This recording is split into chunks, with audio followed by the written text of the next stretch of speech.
You are checking your roses, or your tomatoes, or the pepper plants along the back fence. And you find them, aphids, dozens of them, clustered along the new growth, soft-bodied and motionless, draining the plant from the outside in. You know what to do. You reach for the spray bottle, then something stops you. Moving through the aphids, slow and deliberate, is something that does not look like any insect you recognize. Small and dark, black and spiky, with a body that looks almost armored, like a tiny alligator working its way up the stem. Your first instinct is that this is part of the problem. Another pest, possibly worse than the aphids, doing something you cannot name to a plant you are trying to save. Put the spray bottle down. That ugly, unidentifiable creature is not attacking your plant. It is the reason your plant might still be alive. And what it is actually doing on that stem right now, is one of the most extraordinary things happening in your garden at this exact moment. It is the reason your plant might still be alive. And what it is actually doing on that stem right now, is one of the most extraordinary things happening in your garden at this exact moment. It does not eat leaves. It did not arrive because your plant is unhealthy. It is not adding to the problem. It arrived because the aphids were already there, and it came specifically to hunt them. The larva you are looking at is not a pest at all. It is the larval stage of a ladybug. And what it does over the 2 weeks between hatching and becoming the red-shelled insect everyone recognizes is almost impossible to believe until you watch it happen. The ladybug larva does not graze. It does not rest between meals. It moves continuously across every surface it can reach, up stems, across leaf undersides, into the tight spaces where soft-bodied pests cluster and hide, and it hunts. Aphids, whiteflies, scale insects, mealybugs, spider mite eggs. It eats them all, and it does not stop until they are gone or it has outgrown its current stage and needs to molt. A single ladybug larva can consume several hundred aphids during the 2 to 3 weeks it spends in this form. It is, by the measure of insects, one of the most efficient pest control organisms operating in a garden environment. Not occasionally efficient, relentlessly, continuously, obsessively efficient. That ugly black insect on your rose stem is not attacking your plant. It is going through your plant's attackers one by one, and it will not stop until the job is done or the food runs out. Here is the part that surprises most people. The larva is actually a more effective hunter than the adult ladybug it will eventually become. The adult rests. It flies between plants. It pauses. The larva has none of those behaviors.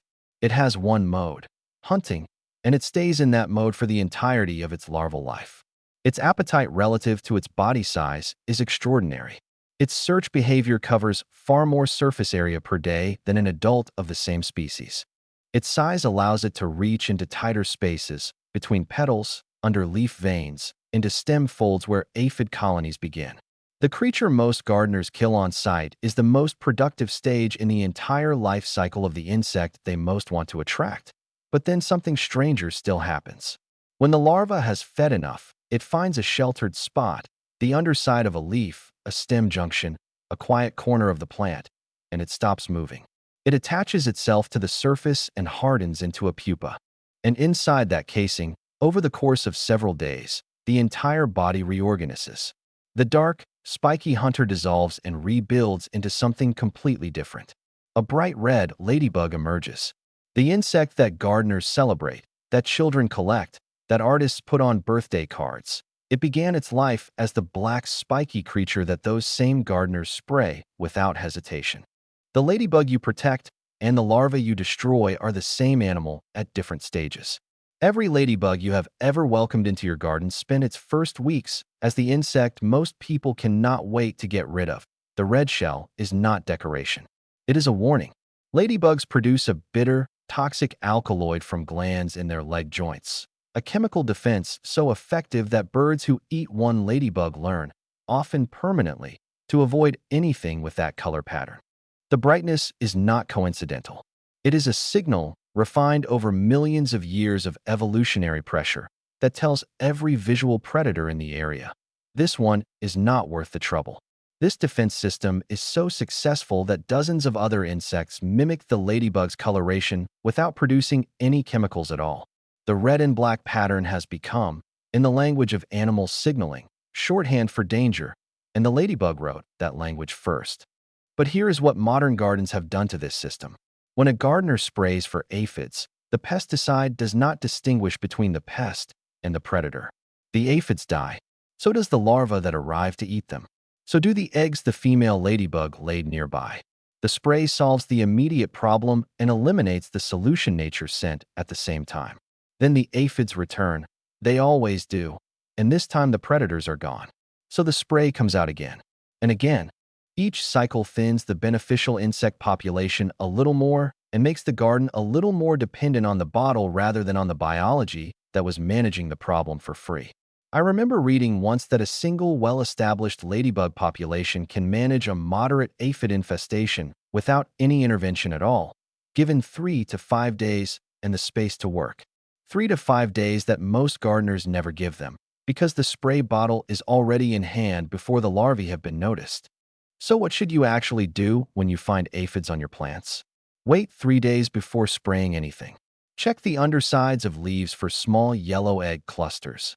Oval, laid in neat rows, the size of a grain of rice, which are ladybug eggs already in place. Look for the black spiky larvae working through the infestation. If they are there, step back and let them work. The population will decline faster than most sprays can achieve it, without any chemical residue and without eliminating the predators in the process. To encourage ladybugs to stay and breed, plant dill, fennel, yarrow, or marigolds nearby. These provide nectar for adults and create habitat at ground level for larvae to shelter in. Leave some leaf litter at the base of plants through the winter months, which is where many species overwinter as adults before emerging in spring to begin the cycle again. Go back to that stem. The black, spiky, alligator-shaped creature working through your aphid colony. It is not a pest. It is an elite predator in its most productive phase of life, carrying out a job it was built for, that it will not stop doing until your plants are clear or it is time to become something else entirely. It is also, in the most literal sense, a future ladybug, the garden ally you have been trying to attract, already there, already working, just in a form you were never taught to recognize. The spray bottle was never pointed at the problem. It was pointed at the solution. Put it down. Give it 3 days. And watch what happens to those aphids without you doing a single thing. Have you ever accidentally sprayed a ladybug larva before you knew what it was? Or have you watched them wipe out an aphid colony and left the spray bottle on the shelf? Tell me in the comments. I genuinely want to know how many gardeners have been destroying their best allies without realizing it. And if that changed the way you look at something unfamiliar on your plants. Wait until you discover the tiny creature that works the night shift in your garden while you sleep, hunting the pests that hide from everything else. It is smaller than a pencil tip. It is almost invisible. And what it does to aphid colonies in a single night is something most gardeners never get to witness. That story is coming next.